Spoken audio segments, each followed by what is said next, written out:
I remember the exact moment it hit me. Not as a realization, but as a quiet, uncomfortable pause. I was rereading a text message for the sixth time, and suddenly I couldn't remember what it originally felt like. Most of my days used to look normal from the outside. I had a decent job, a small circle of friends, and the routine that didn't really change much. I'd wake up, check my phone, go to work, come back, scroll for a while, and then lie in bed thinking about everything I said that day. Not big things, small things. A joke I made that didn't land quite right. A reply I sent that felt slightly off. The way someone paused before answering me. I remember thinking, did I say too much? Or worse, did they mean something by that? It wasn't loud or dramatic, it was quiet, constant, like a low background noise that never really stopped.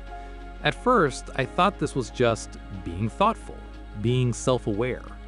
I even told myself it was a good thing. I thought, at least I care, at least I pay attention. But over time, it stopped feeling like awareness and started feeling like weight. Simple decisions became exhausting. I'd stand in front of my closet longer than necessary, wondering what a certain shirt might signal to people. I'd rewrite emails 3 or 4 times, not because they were unclear, but because I was trying to control how they'd be perceived. And conversations, those were the worst, because they never really ended, they just replayed. One afternoon, I was sitting at a small cafe near my office. It was the kind of place I went to when I wanted to feel productive, even if I wasn't really doing much. I had my laptop open, a half-finished coffee next to me, and my phone face down on the table. I had just sent a message to someone I had recently started talking to. Nothing serious, just a simple reply. Yeah, that sounds good. Let me know what time works for you. Normal, neutral, safe. But within minutes, I picked up my phone again. I read it once, then again. Then I started noticing things. Was "sounds good" too casual? Should I have added an exclamation point? Did it come off like I didn't care? I remember staring at the screen, feeling this subtle tension build up in my chest. Not panic, just discomfort. And then I saw it. They had read the message. No reply. I put my phone down, picked it up again, checked if maybe I missed something. Nothing. I told myself, it's fine. People take time to reply. But my mind didn't stop there. It started filling in the gaps. Maybe they lost interest. Maybe I said something wrong. Maybe they're reconsidering everything. Within 10 minutes, I had created an entire narrative based on silence. That's when something strange happened. I looked around the cafe. People were talking, typing, laughing quietly. A couple sat across from me, barely speaking, just enjoying their coffee. And for a moment, everything felt simple, like life was just happening, not being analyzed, not being dissected, just happening. And I remember thinking, why does everything feel so complicated in my head, but so normal everywhere else? Later that week, I met up with a friend I hadn't seen in a while. We were walking through a park, nothing special, just catching up. At some point, I told him about the message, about how I wasn't sure if I came off the right way. He listened, nodded, and then said something I didn't expect. He said, "Do you ever think maybe people aren't thinking about you as much as you think they are?" It wasn't harsh, it wasn't dismissive, it was calm, almost casual. But it stayed with me, because my first reaction was defensive. Of course they are. People notice things, people judge. But later that night, I thought about it again, and something didn't sit right. Not because he was wrong, but because I couldn't prove he was. A few days later, I got the reply. "Sorry, just saw this. I'm free around 6. That was it. No hidden meaning, no emotional shift, no problem. Just a normal response. I remember staring at it, feeling a strange mix of relief and confusion. Because everything I had imagined didn't exist. All the tension, all the analysis, all the conclusions, they were built on nothing. And that's when the real question hit me. If I can feel this much stress over something that wasn't even real, how much of my life am I reacting to things that only exist in my head? That question didn't change me overnight, but it made me start noticing things, small things, like how often I assumed what people were thinking without any real evidence, how I'd interpret neutral expressions as negative ones, how silence felt like rejection, even when it probably meant nothing. I started catching myself mid-thought.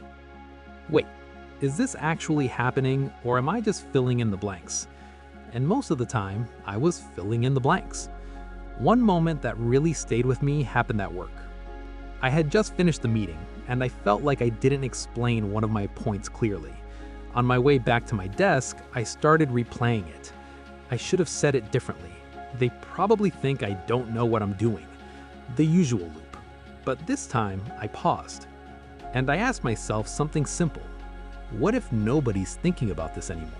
Not in a negative way, but in a realistic way. People had their own tasks, their own concerns, their own thoughts. The meeting had ended, but in my mind, it was still going. That's when I realized something I hadn't noticed before. Overthinking doesn't just analyze the past, it refuses to let it end.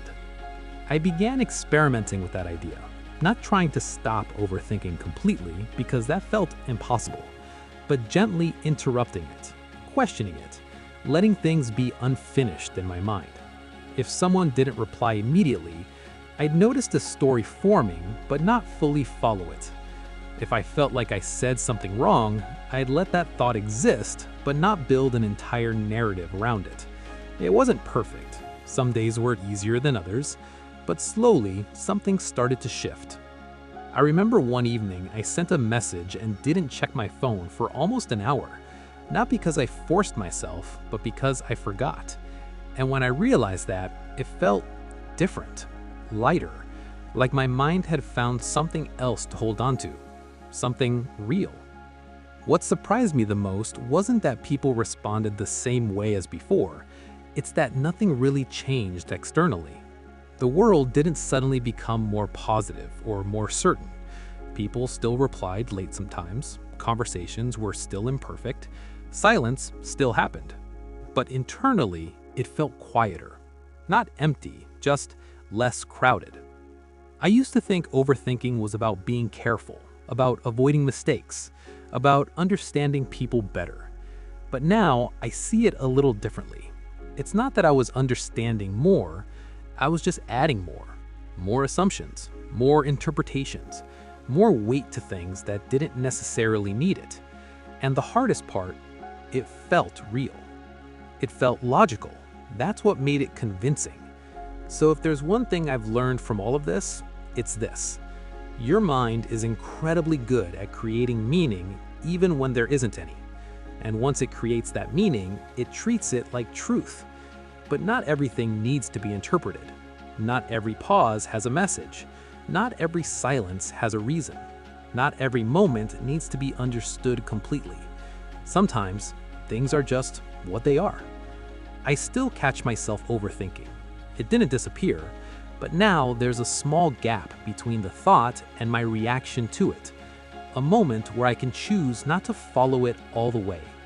And that moment, it changes everything. Sometimes I wonder how many people are living in stories they didn't mean to create. How many relationships feel complicated, not because they are, but because of the layers we add to them. How many decisions feel heavy, not because they matter that much, but because of what we imagine they might mean. So if you're someone who overthinks, maybe the question isn't how to stop thinking. Maybe it's this: how much of what you're feeling right now is actually happening? And how much of it did your mind quietly create?